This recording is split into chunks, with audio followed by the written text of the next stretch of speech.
दोस्तों नमस्कार। दोस्तों आज हम टॉपिक करेंगे हरियाणा का बजट। हरियाणा का बजट जो इकोनॉमिक्स है, अर्थशास्त्र है, उस टॉपिक में काफ़ी इम्पोर्टेंट है जो हरियाणा से संबंधित है। तो चलिए तो स्टार्ट करते हैं बजट के बारे में। इससे पहले हम बजट स्टार्ट करें, हम थोड़ा सा बेसिक समझ लेते हैं कि बजट होता क्या है, क्योंकि मेन मुद्दे के ऊपर आए। देखो नॉर्मली एग्जाम में जो क्वेश्चन बनते हैं, क्योंकि अगर बात करते हैं इकोनॉमी में, तो इकोनॉमी में जो बजट टॉपिक काफ़ी इंपॉर्टेंट है। भले ही आप नेशनल लेवल की बात करें, भले ही वो स्टेट लेवल की बात करें, तो बजट में आराम तौर से क्वेश्चन इस पर बन जाते हैं। अब क्वेश्चन कैसे बनते हैं? कुछ क्वेश्चन बनते हैं स्टैटिक पोर्शन में से, और कुछ क्वेश्चन क्या बनते हैं, करंट से बन जाते हैं। करंट से कैसे बनते हैं बताते हैं। जैसे इस बार का जो बजट रखा गया है, उस बजट में कौन सी गवर्नमेंट स्कीम्स आई है, या फिर जो नेशनल बजट रखा है कौन सी स्कीम आई है, तो उस स्कीम्स के ऊपर क्वेश्चन डाटा हमें देखना होता है। तो पहले हम समझते हैं कि बजट होता क्या है। तो सबसे पहले जो बजट शब्द है इसको समझते हैं। देखिए पहली बात, अगर मैं बात करूं इस शब्द की उत्पत्ति की, तो ये एक फ्रेंच भाषा का शब्द है। फ्रेंच भाषा का शब्द है, और शब्द कौन सा है? बोगीती। ये बोगीती शब्द है, जिससे का मीनिंग क्या होता है? The leather bag. Leather bag, चमड़े का थैला, जो इस शब्द का मीनिंग बनता है। बजट का जा रखेगा। अगर मैं बात करता हूँ परिभाषा की, अगर मैं इसकी डेफिनेशन की बात करूँ, इसकी डेफिनेशन क्या है बजट की, तो डेफिनेशन क्या है? ये क्या होता है? It is the estimated idea of expenditure and income of a particular time.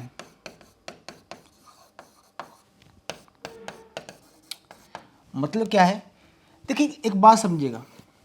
जैसे नॉर्मली हम क्या करते हैं, हमारे परिवार में मोस्टली पापा क्या कमाते हैं, मम्मा क्या करती है, मम्मा बनाती है ना, बजट बनाती है कि मंथली होता है, क्योंकि सैलरी पापा की मंथली आनी होती है। जैसे हमारे परिवार का बजट होता है, उसी तरह से सेंट्रल गवर्नमेंट और स्टेट गवर्नमेंट दोनों अपना अपना बजट तैयार करती हैं। अगर मैं बात करूं सेंटर की, अगर मैं सेंटर की बात करूं, अगर इसके कॉन्स्टिट्यूशनल प्रोविज़न की बात करते, कॉन्स्टिट्यूशनल प्रोविज़न रिगार्डिंग बजट, तो जो सेंटर का बजट है वो आर्टिकल 112 में मेंशन है, याद रखिएगा। कौन सा? सेंटर का बजट। इसमें बताया गया, जिसमें शब्द क्या मेंशन है? The annual financial statement.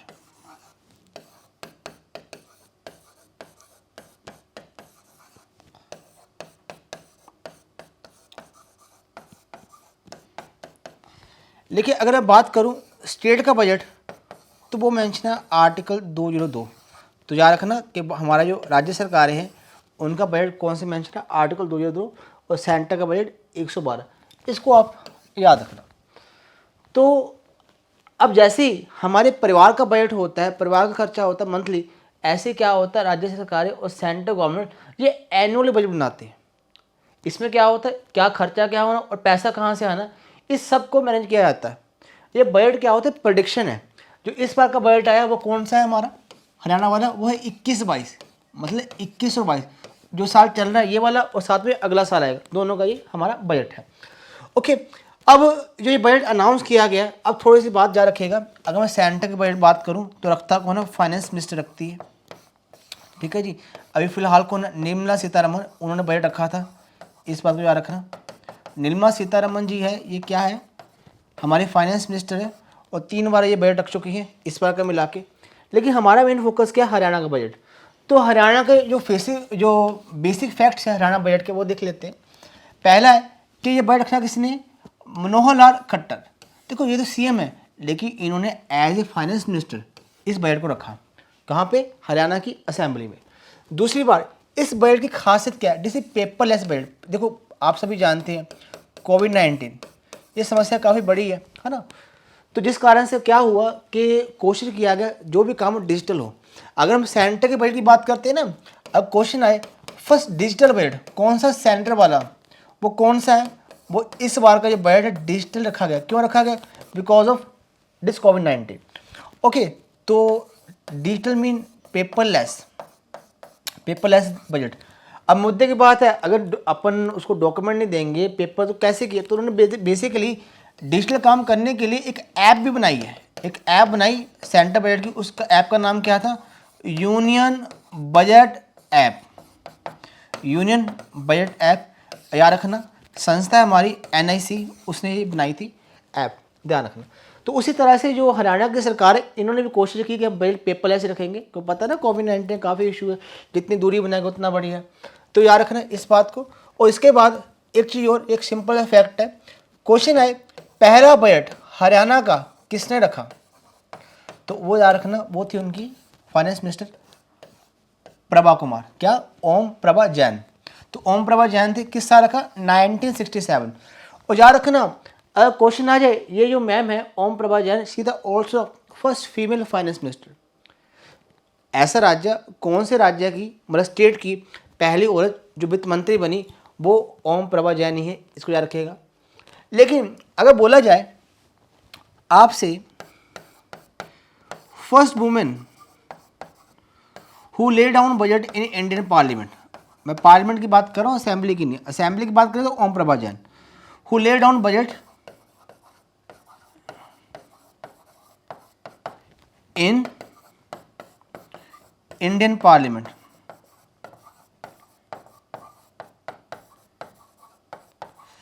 वो कौन है? तो वो है इंदिरा गांधी।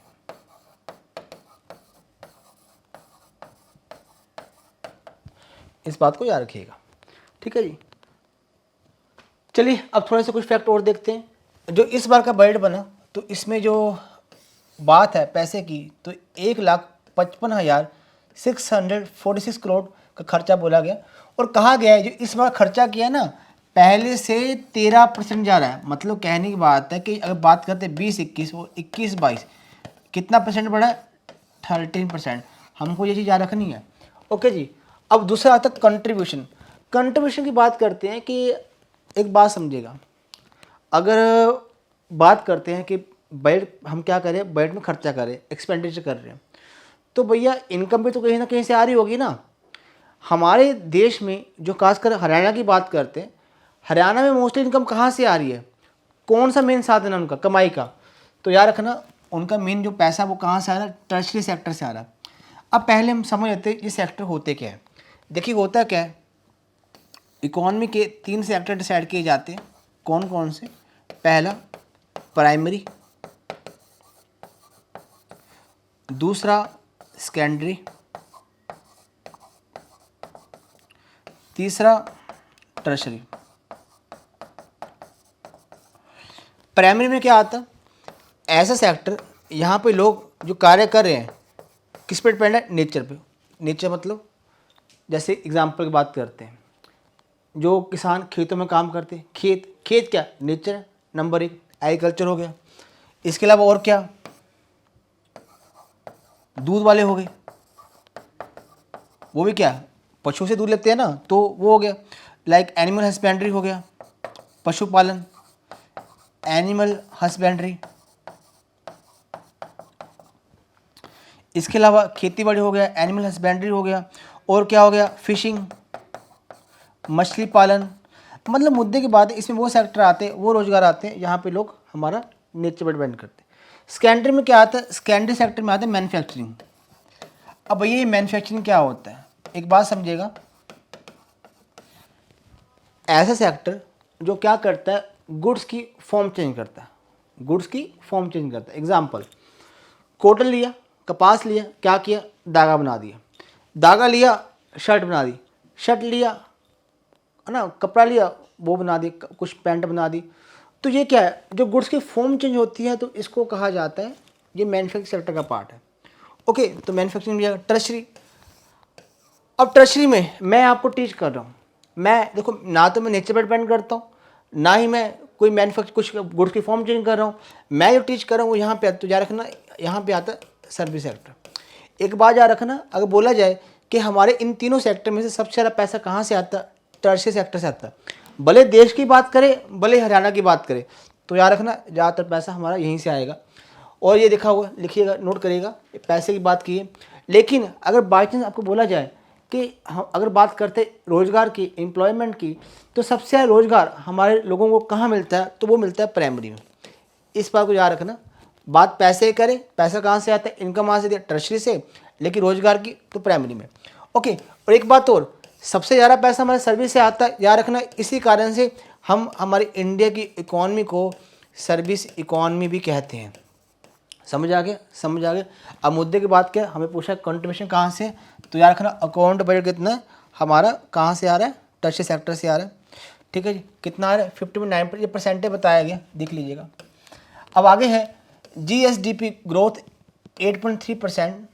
ठीक है जी।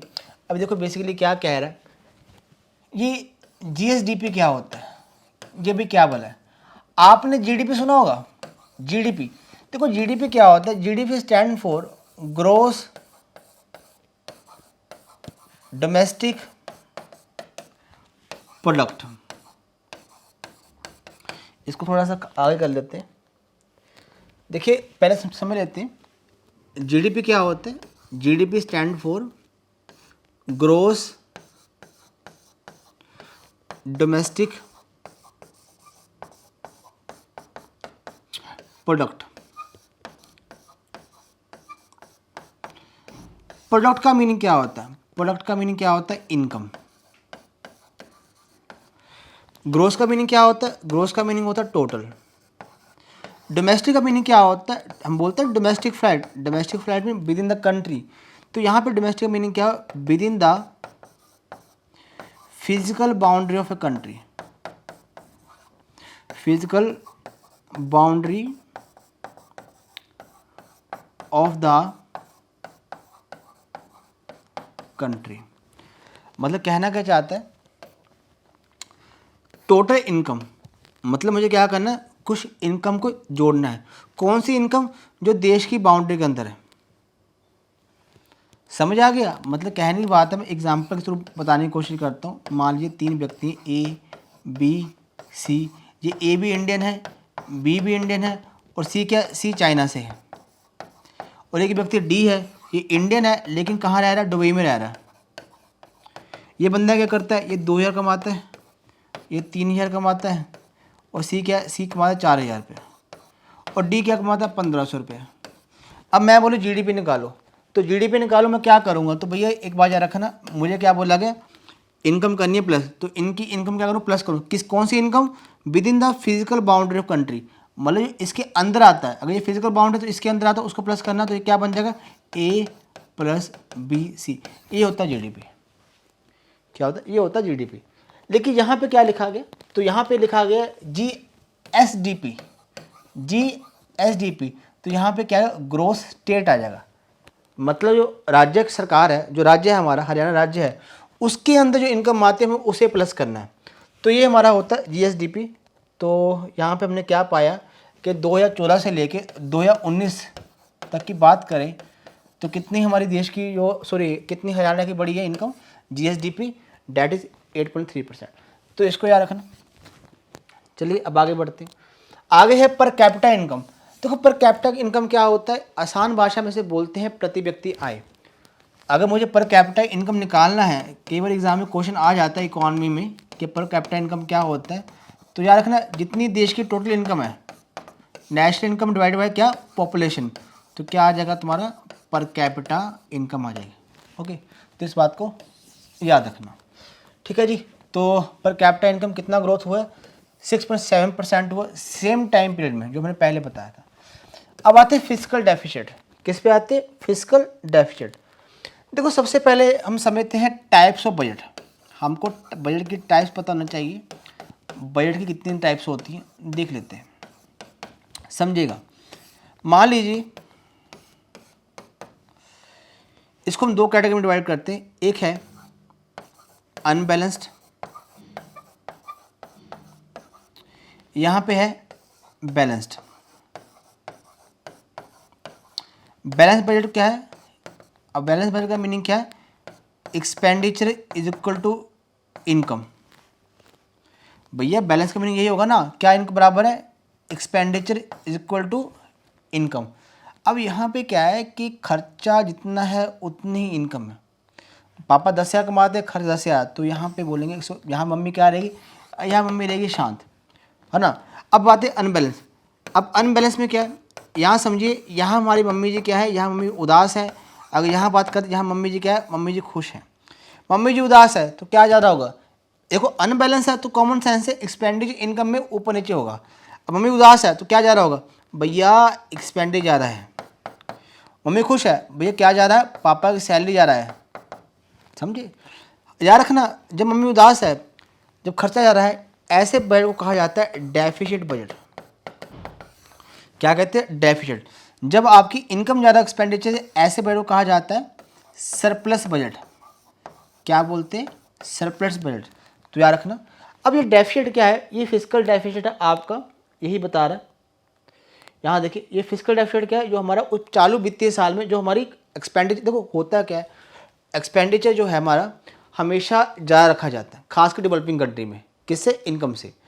तो पूछा जाता है कि इस बार अपने राज्य सरकार है जो हरियाणा वाली, उन्होंने 21-22 के लिए इतना बजट किया है और 20-21 के लिए उन्होंने इतना बोला है। तुम्हारे एग्जाम में क्वेश्चन आना तो आ सकता है कि 2020-21 में फिजिकल डेफिसिट कितना हमारा 2.19 और 21-22 कितना 3.83। और याद रखना। अब आगे चलते हैं। अब यहाँ पे लिखा गया स्पेशल, जो दिया गया, जोर दिया किस पे दिया गया? Capital infrastructure. कैपिटल इंफ्रास्ट्रक्चर के लिए एक स्पेशल रिजर्व फंड अपना रिजर्व किया गया। याद रखना कितना किया है? 8585 करोड़। इसको ध्यान रखिएगा। चलिए आगे आते हैं। अब बात करते हैं, अगर मान लीजिए कहते हैं रुपीज़ कम्स फ्रॉम, कहने की बात है, अगर मान लीजिए अगर 1 रुपया हमारे पास है, ये मान लो इनकम है, कुल इनकम है, तो इस 1 रुपये में ये पैसा कहाँ कहाँ से आ रहा है, या फिर एग्जाम में क्वेश्चन में कहाँ से आ रहा है, किस सेक्टर से आ रहा है। तो याद रखना, अगर क्वेश्चन आए कि सबसे ज़्यादा पैसा कहाँ से आ रहा है, सबसे ज़्यादा पैसा, मैं हरियाणा गवर्नमेंट की बात करूँ, हरियाणा सरकार की, अगर सेंट्रल गवर्नमेंट की बात करूँ उसका भी सबसे ज़्यादा पैसा कहाँ से आता है। देखो सबसे पहले पैसा, अगर टैक्स की बात करें, टैक्स में सबसे ज़्यादा पैसा कहाँ से आता है? इनडायरेक्ट टैक्स में, वो भी कौन सा? जीएसटी। सेंट्रल क्वेश्चन आए सेंट्रल बजट का कि सेंट्रल बजट का सबसे ज़्यादा हिस्सा कहाँ से आता है, किस टैक्स में से आता है? वो सेंट्रल आपका इनडायरेक्ट टैक्स में, जीएसटी में से आता है। ओके, याद रखना। देखो टैक्स भी 2-3 तरह के होते हैं, बता देता हूँ। टैक्स 2 तरह के होते हैं, एक होता है डायरेक्ट टैक्स होता है, एक होता है इनडायरेक्ट टैक्स। ठीक है जी, तो ये आपका जीएसटी है, GST is example of indirect tax, तो इसको याद रखना। ठीक है जी, तो राज्य सरकार हरियाणा की, तो सबसे ज़्यादा पैसा कहाँ से? टैक्स से ही आ रहा है। अब पैसा जा कहाँ रहा है? सोशल सर्विस, जो सरकार है हरियाणा सरकार की स्कीम चलाती है, तो उसमें सबसे ज़्यादा पैसा जा रहा है। और याद रखिए दूसरा सबसे ज़्यादा पैसा कहाँ से आ रहा है? लोन लेते हैं, पैसा लोन लेते हैं, कर्जा लेते हैं, तो इसी कारण से सबसे ज़्यादा पैसा दूसरे नंबर पे सबसे ज़्यादा, और इंटरेस्ट जाता है वो यहीं पे जाता है। ओके, अब आगे आइए, आगे हम बात करते हैं स्पेशल इनिशिएटिव कोविड-19। तो कोविड-19 के लिए हर एक राज्य ने, इवन भारत सरकार ने भी काफ़ी प्रयास किए हैं।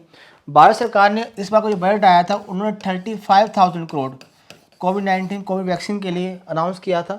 तो 35,000 करोड़ है यहाँ पे, याद रखिएगा। ओके, ऐसे ही बात करते हैं हरियाणा गवर्नमेंट की। हरियाणा गवर्नमेंट ने क्या किया? इन्होंने बताया कि हम क्या देंगे फाइनेंशियली असिस्टेंस, कितनी? 70 लाख फैमिली को, याद रखना, 70 लाख फैमिली को ये अपना सपोर्ट करेंगे, फाइनेंशियली मदद देंगे। इसके अलावा क्या, एक ऑपरेशन स्टार्ट किया, ऑपरेशन का नाम क्या? ऑपरेशन सामवेदना। इसमें क्या किया गया समझना, आपने नाम सुना होगा किसका? सोनू सूद। भाई साहब ने बड़ा अच्छा कार्य किया। अरे कितने लोगों को जो माइग्रेट है, जो लोग यूपी बिहार से कहीं और कहीं काम करते, जब भारत में किसी कोने से काम करते, उनको उनके स्थान तक पहुंचाया। उसी तरह से हरियाणा गवर्नमेंट ने भी एक अच्छा प्रयास किया। उन्होंने क्या किया, जो माइग्रेंट वर्कर है जो हरियाणा में कार्य करने आए, लगभग 12 लाख के आसपास, उन्होंने लोगों को जहाँ से वो आए हैं वहाँ भेजा, नेटिव स्टेट। ठीक है जी, तो इसके लिए उन्होंने क्या किया, 100 ट्रेनें, 100 ट्रेनें चलाई। से क्या बोला? स्पेशल श्रमिक ट्रेन। और साथ में क्या चलाई? 6629 बसेस। तो याद रखना, जिसमें कितना खर्चा है? 8.21 करोड़, 8.21 करोड़ रुपीज़ इसमें खर्चा आया। इसको याद रखना। तुम्हें ऑपरेशन मत बोलना, ऑपरेशन कौन सा? ऑपरेशन सामवेदना। मुद्दा क्या है? जो लोग हैं माइग्रेट पीपल है, उनको उनके नेटिव सिटी तक पहुंचाना। अब आगे आते हैं, हरियाणा ने काम और किया, क्या इम्प्लीमेंट किया, डिस्ट्रेस राशन टोकन स्कीम। देखो मुद्दा समझिए, नॉर्मली जो आपने देखा होगा राशन कार्ड होते हैं बीपीएल, है ना, below poverty line ration card होते हैं। तो अब मुद्दा क्या है, जिनके पास राशन कार्ड बने उनको तो बढ़िया, उनको मिल जाएगा। जिसके राशन कार्ड नहीं है और सच में वो क्या है, थोड़े से मतलब यू कैन से पुअर हैं, है ना, जो भी है, तो उस केस में क्या है, उनके लिए स्टार्ट किया गया डिस्ट्रेस राशन टोकन स्कीम। जिनका राशन कार्ड नहीं है तो इनको वहाँ पे 5 किलो गेहूँ और 1 किलो दालें पल्सेस दिए गए। तो याद रखना, ऑपरेशन का नाम याद रखना, डिस्ट्रेस राशन टोकन स्कीम। किसने के, हरियाणा पहला राज्य है, हरियाणा पहला राज्य है जिसने इस प्रकार की कोई स्कीम स्टार्ट की, याद रखना। आगे आते हैं, आगे कुछ स्कीम्स कर लेते हैं और कुछ जो हमें, मैंने पहले बताया था कि बजट का स्टैटिक और करंट दोनों इंपॉर्टेंट है। तो करंट में ये क्या क्या है इस बार हरियाणा के, मुख्यमंत्री विवाह, देखो नाम से ले विवाह शगुन। अब देखिए हर एक राज्य सरकार इवन सेंट्रल गवर्नमेंट में क्या करते हैं, कुछ अपना फाइनेंशियल असिस्टेंस देते हैं ऐसे लोगों को जो अफोर्ड नहीं कर सकते। तो हरियाणा की सरकार ने भी ये हरियाणा की स्कीम जा रखेगा, क्या करते हैं, जो जिनकी शादी है उन खासकर बच्चों की, लड़कियों की, उनको अपना कुछ देते हैं, उनको गवर्नमेंट हेल्प करती है, हरियाणा गवर्नमेंट। अब पहले क्या होता था, ये पहले बाद में मिलता था। अब सोचने की बात है, शादी आज या पैसे तुम बाद में दे रहे हो, तो हरियाणा ने इसको चेंज किया। वो कहते हैं कि आप शादी से पहले ले सकते हैं, इवन शादी का दिन है तब भी पैसा ले सकते हैं। तो ऐसी कोई बात नहीं, तो इसको याद रखना, मुख्यमंत्री विवाह शगुन। अगला है मुख्यमंत्री अंत्योदय परिवार उत्थान अभियान। अब मुद्दा क्या है, परिवारों को उठाना है, परिवारों को उठाना है, मतलब किन को उठाएंगे, जो गरीब है। तो ये पावर्टी कहते हैं ना, पावर्टी एलिवेशन होता है कि गरीब जो लोग, कुछ लोग हैं जो बिलो पॉवर्टी लाइन रह रहे हैं, उनको किसी रूप से उनको ऊपर लेके आ जाए। तो उसके लिए हरियाणा गवर्नमेंट का प्रयास है। तो इन्होंने क्या किया, इस स्कीम के तहत 1 लाख परिवार उनको फाइंड आउट किया जो गरीब है। अब हरियाणा गवर्नमेंट क्या करेगी, इनको उठाएगी मतलब इनको पावर देगी, किसी रूप से इनको फैसिलिटी देगी, तो ताकि ये उस रेखा से ऊपर आ जाए, इसको बोलते हैं पावर्टी लाइन। बाद में 1 लाख हो जाएगा, फिर 1 लाख और देंगे। पर तुम समझना इस स्कीम का मेन मकसद क्या है, परिवार उठान, याद रखिएगा। अगला और आते हैं, अगला है मुख्यमंत्री परिवार समृद्धि योजना।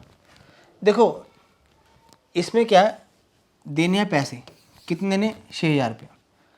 एलिजिबिलिटी क्या है, पहले कंडीशन कि भैया इनकम जो तुम्हारी है एनुअली 1.8 लाख से कम होनी चाहिए।